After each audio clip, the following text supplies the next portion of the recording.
it's been a long time since I've played this. Oof.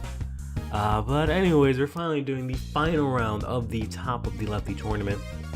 Who we're going up against fucking Tezuka Kunimitsu here, who's one of the quote-unquote best players in the entire series, and he just gets an out on the first point.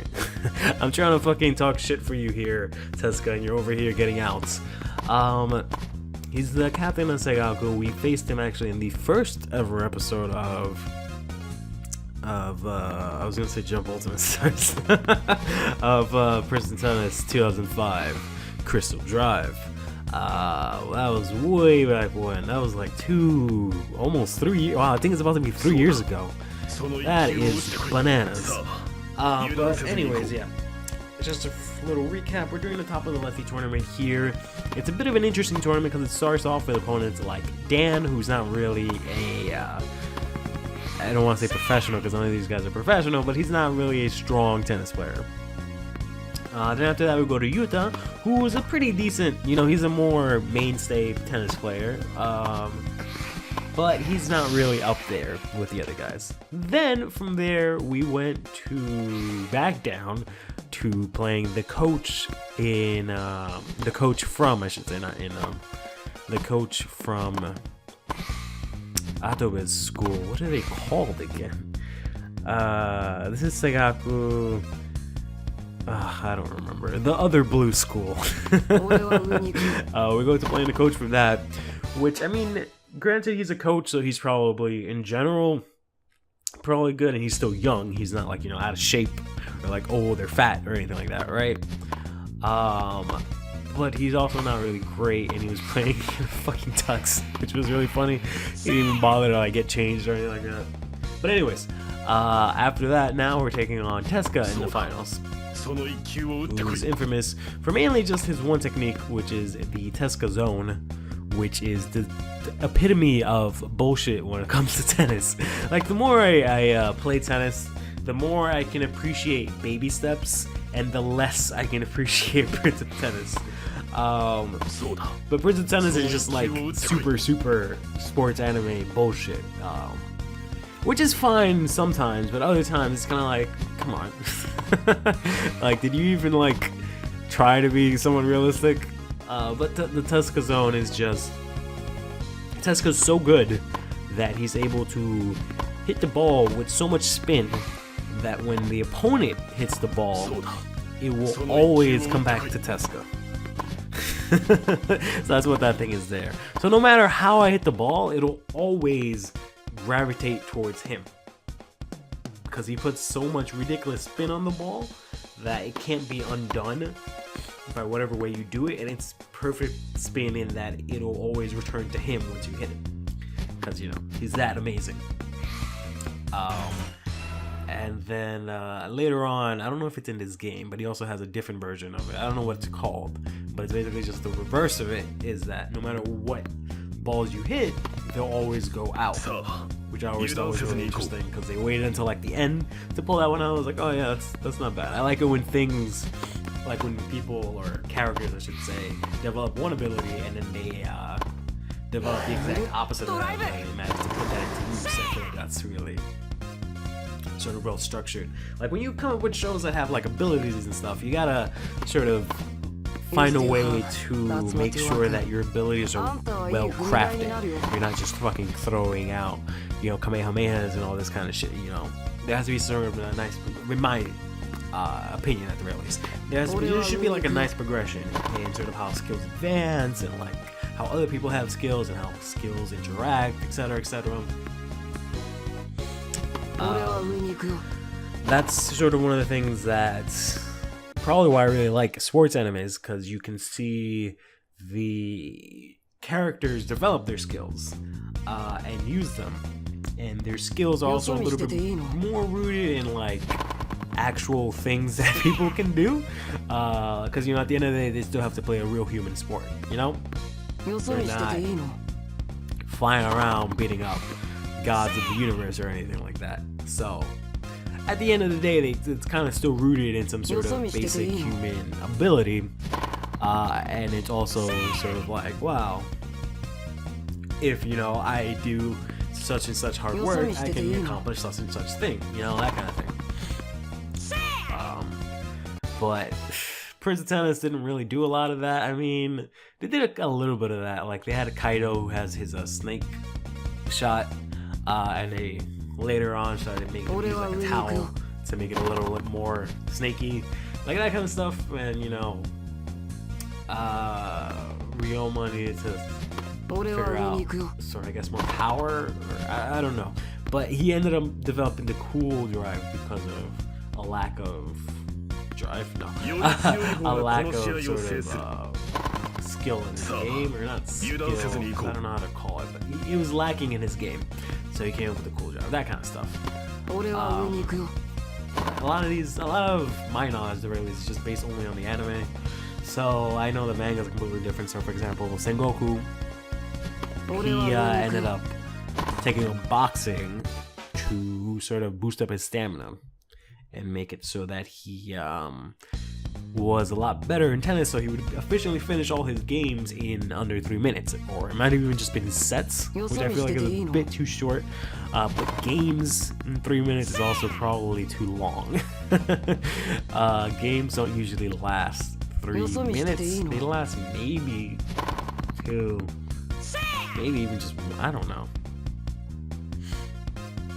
It's yeah, maybe, I guess it probably would have been the games. Anyways, none of that is what I really wanted to get into. So I've actually been playing tennis again. I've taken a break from playing, you know, virtual tennis here, and been playing like actual people tennis. And by that I mean I signed up for classes again at the USTA, and my experience this time around was a lot more different than the last time I went through there.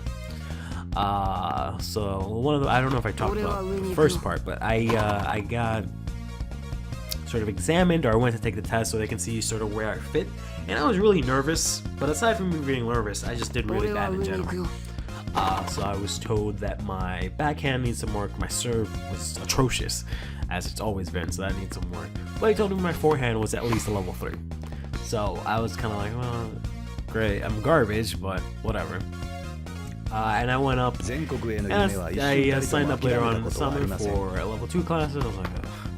And one of the things that really kind of irked me at the start was like that there was these 2 elderly women. They were like in their 60s, and I was just like, like, I know I'm not young, but come on.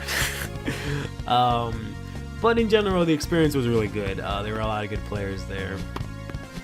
And I got to play a lot of tennis, and I feel like I probably developed the most this time around. I've taken classes on, I guess, 4 different occasions. You know, the first time I went to the USCA, the second time I did it at Central Park. They had classes there too.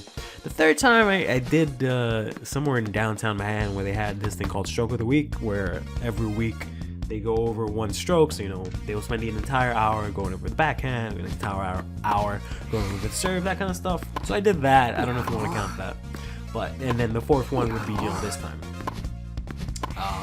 And I'm at the point where, like, after that, my serves are sort of, I have a better idea of what it is that I need to be doing, which I've always kind of known, but I guess not so much mentally, but like physically I have a better idea, or like instinctively, of what it is that I exactly need to do, which is always one of the issues that I really have with tennis, is that if I can't, or just not even tennis, just any sport or physical activity in general, if I can't picture, or not so much picture, just kind of visualize it, how it works, like in motion, like frame by frame almost, then I can't get my body to actually do it.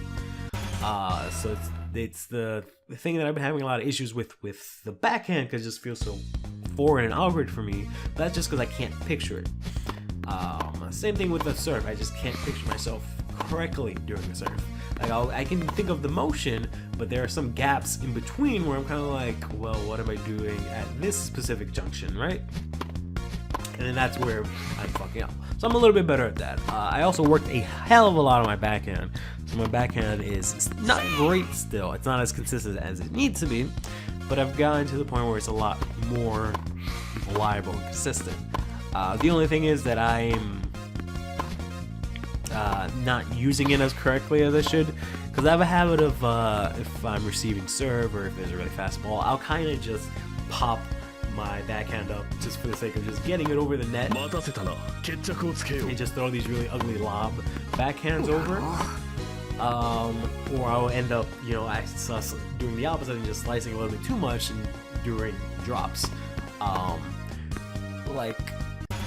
Those things are fine when you want to do them, not when you're trying to just hit back.